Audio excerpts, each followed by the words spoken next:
David Quach, who is an occupational therapist and director of Aspire Rehab, to talk to us about home automation and home modification.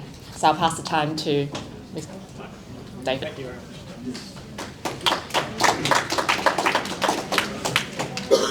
Hi everyone, thanks for inviting me to come to speak to you today.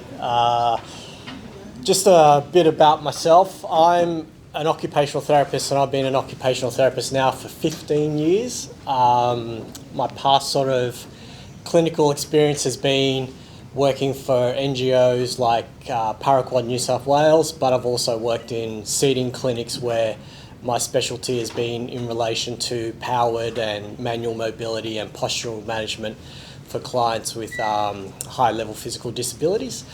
And I guess alongside that, a lot of our focus from the clients that we see in the community when we've looked at their seating and their other needs has been around home automation, which has moved on a lot in the 15 years that I've sort of been an OT, and it has moved on quite a bit with the obvious advances in technology has made things a lot more easier for home automation to be used by clients.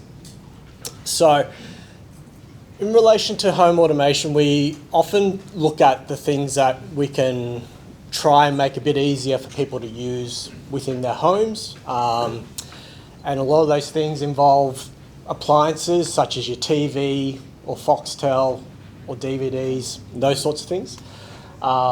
Air conditioners, doors, so entry doors to and from people's properties, lighting, and also trying to provide some automation around people's beds so they can try and adjust their positioning in bed if they haven't got the requisite hand function to be able to use their hands to use a regular remote that you might find on one of those hospital beds. Okay, so in relation to some of the things that we use,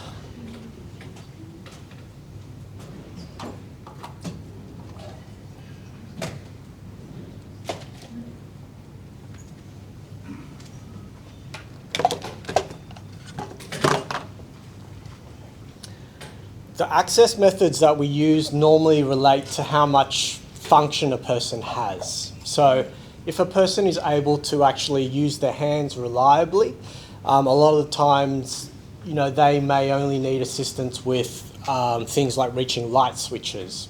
But a lot of times if people have requisite hand functions, with the advances in technology, with new phones and tablets, we often use phones and tablets that people already have and try and use those to access different parts of their environment. Okay, so the other types of input methods that we often use if people don't have requisite hand function are things like a stylus. So if someone doesn't quite have the fine motor function to be able to regularly press the icons on a tablet or a phone, we can use a specialised splint with a stylus, or a mouse stick is another form that some people use. But we also use switch devices or specialty controllers. So the picture on there is of what's called a buddy button or a spec switch. But we also use things called sip and puff switches. So this is a straw that you basically blow into or you suck, and then depending on what you do, you have different switches that connect to different output methods. Okay, so for someone who is in bed and who might normally be able to use their upper limbs in a seated position when they've got gravity to assist them, but when they're in bed, they may not have the requisite function to be able to use something like a phone. We use specialised switches sometimes in conjunction with other methods. Okay. And the last sort of way that we use, the last sort of access method we use sometimes is voice control. So things like Alexa or Google Home or Siri, which are things that are becoming more and more commonplace. And we'll talk about that a bit later. Okay. So when we talk about direct input, these are some of the ways that we can actually create direct input to control devices for people. So on the left of your screen, you've got what's called a housemate, which is quite an older style type of environmental control unit. So with this particular sort of unit, what we do is we need to actually program each individual button with an infrared signal. So for example, if you wanted to control your television, we'd have to program one button to be on and off, one button to be volume up, and another button to be volume down, and then your various channels. And so you can see how that is quite a laborious task for someone to use, but it's really laborious from our perspective trying to set it up.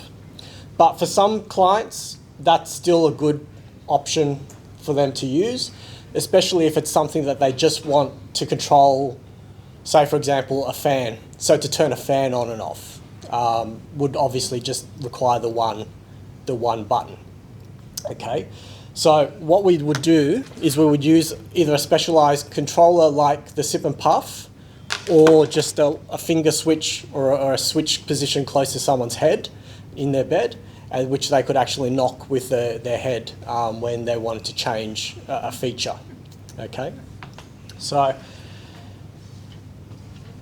but in terms of use, it takes a very long time to be able to, because what you do is you press the button or the access method, and it actually scrolls and goes through each individual button. So you've got to wait a very long time to get to the 10th button on that particular controller. So you can see how using something like a phone or a mobile phone or a tablet where you can directly press what you want to control can be much easier and much faster for people to use, and a lot of times a lot less frustrating to use as well.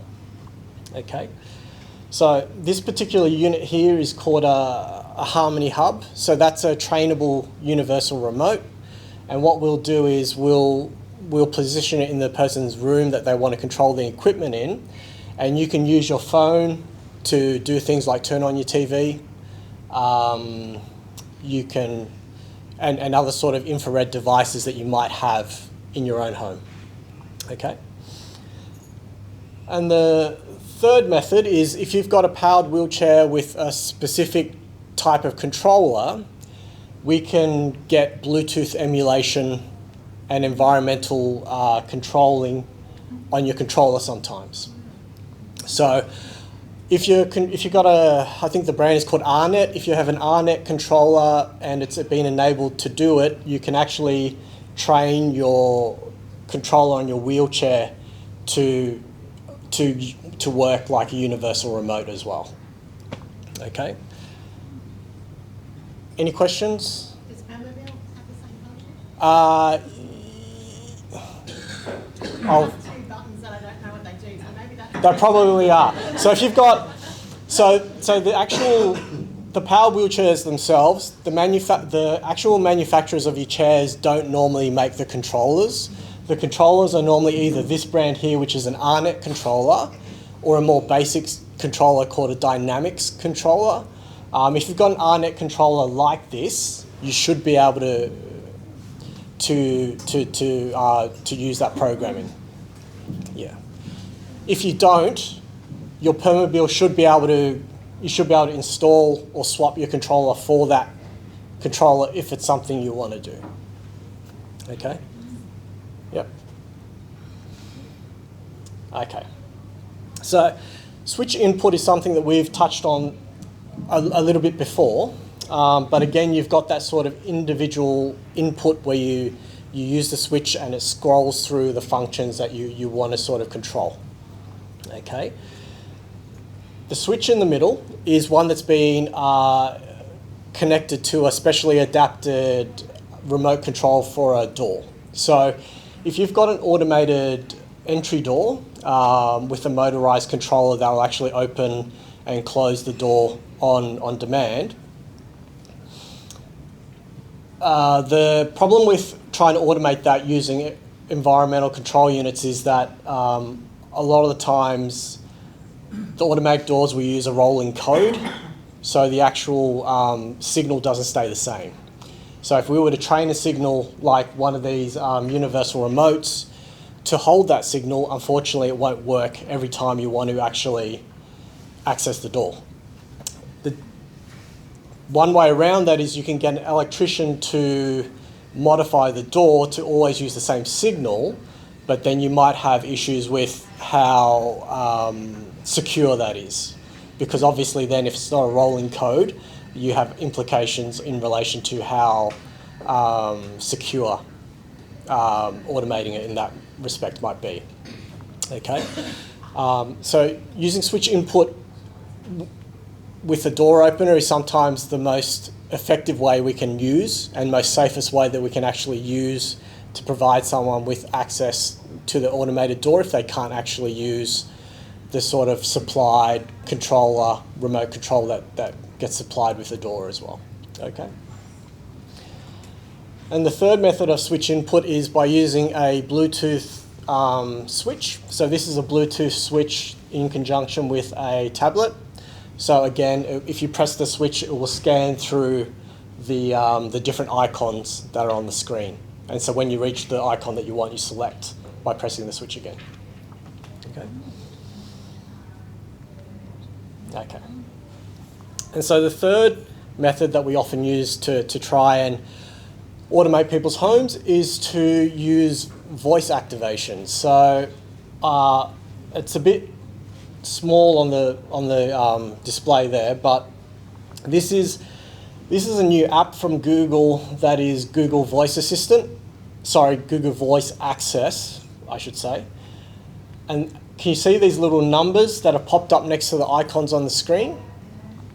So when you actually enable it, what it allows you to do is it allows you to speak the number associated with the icon.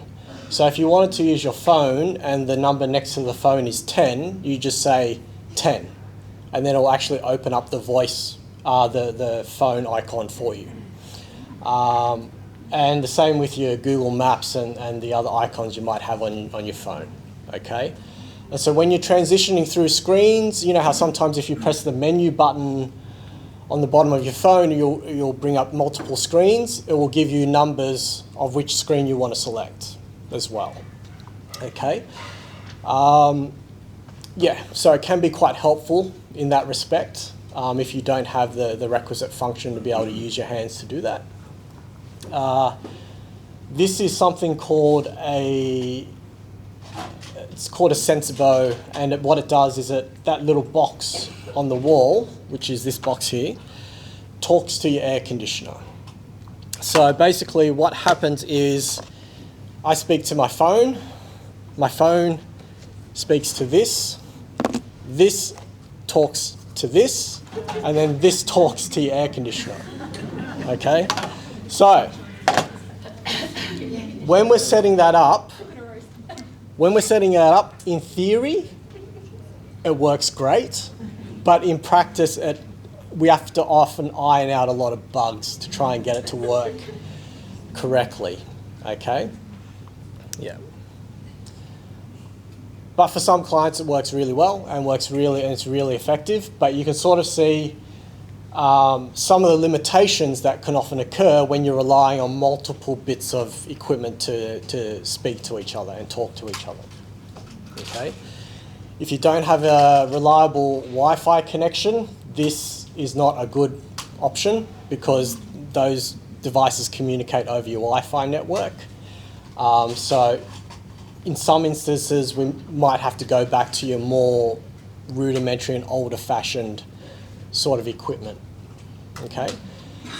The good thing about these particular devices and these particular bits of equipment are that because they're commercially available and they're not necessarily designed to be sold in a disability-specific market, they are a lot cheaper, and they do have a lot more product support around them than the dedicated sort of equipment that are more sort of designed for that market.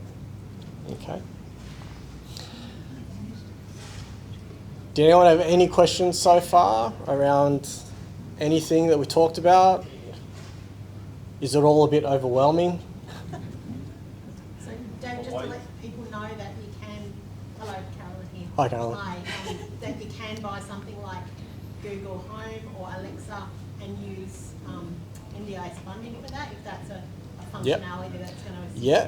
Yes. So the other good thing about these being reasonably low cost, you can purchase them as low cost items without prior approval from NDIS. Yeah, and that's one of the big benefits for us, is that we can actually do this in a reasonably quick time frame.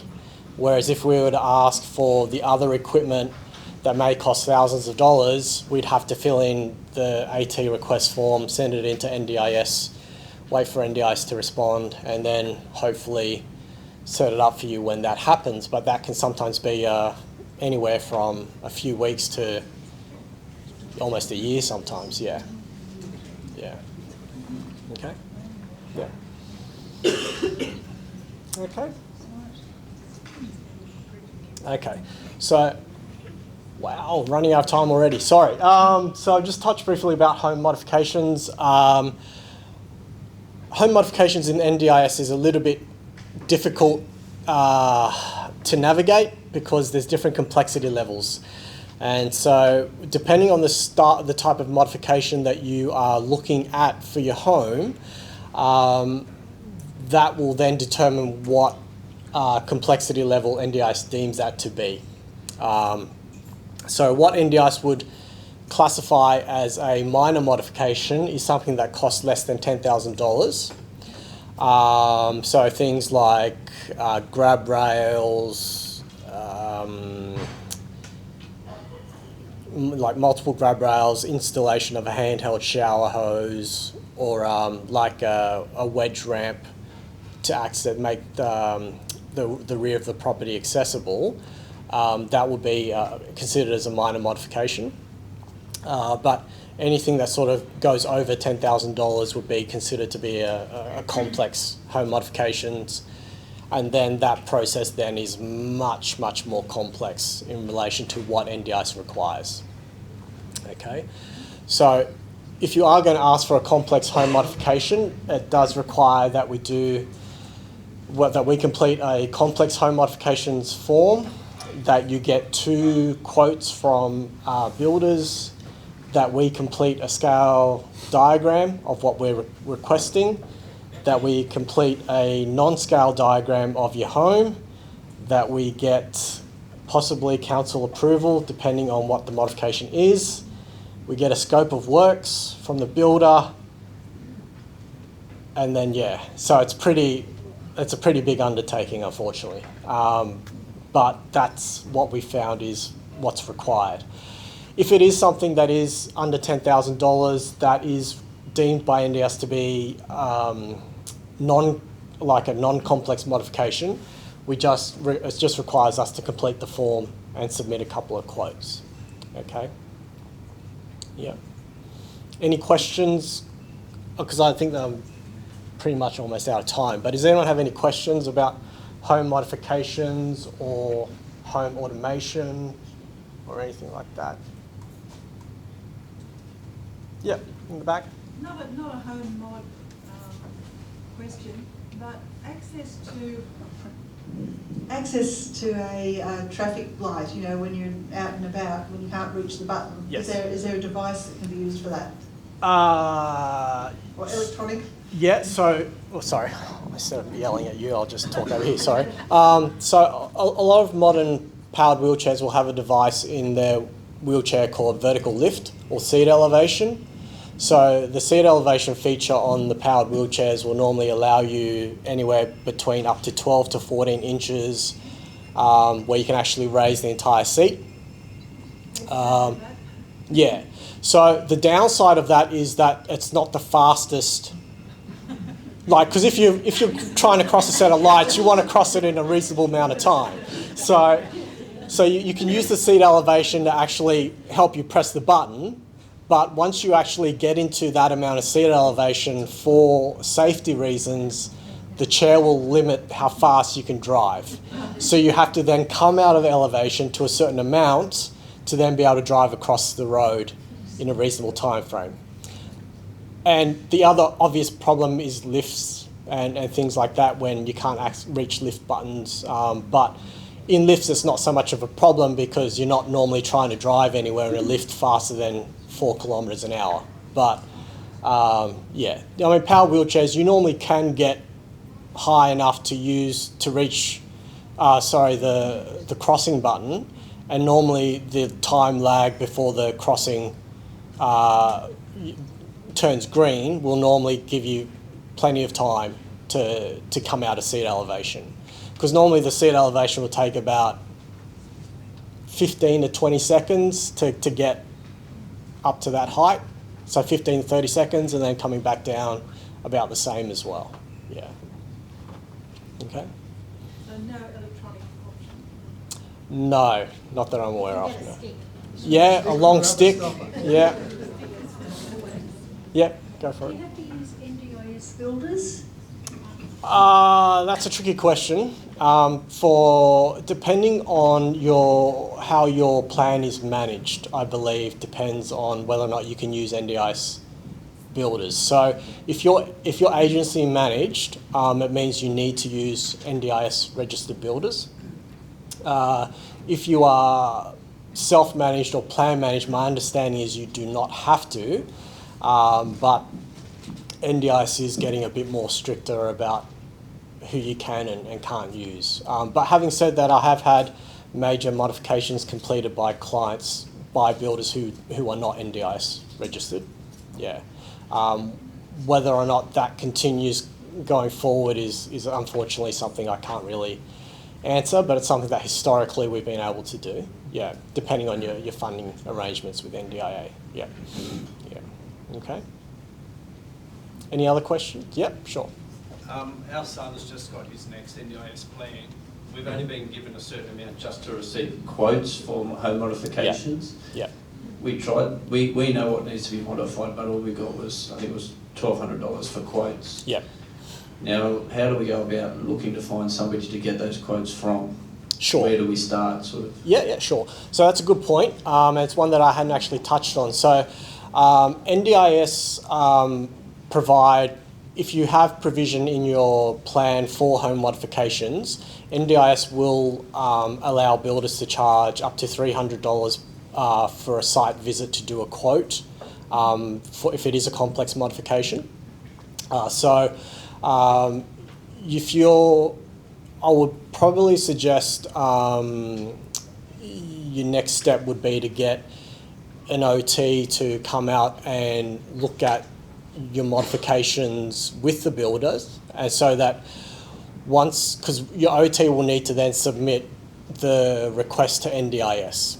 So, you know, what we're good at as OTs is understanding the environmental needs and the functional needs of what a client's needs are, but we obviously don't have much grounding in terms of what's physically can and can't be built, or what can be modified or can't. So it's sort of a good idea to get an OT with a builder to come and visit you so that you can sort of get a picture of what needs to happen and what can and can't be modified from a structural point of view.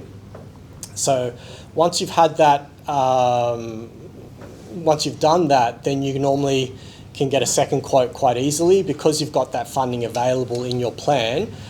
Builders can sometimes be a bit reluctant to come out if you don't have that funding because they know that in terms of the process with NDIS that they're probably not going to see that modification happen for a long time.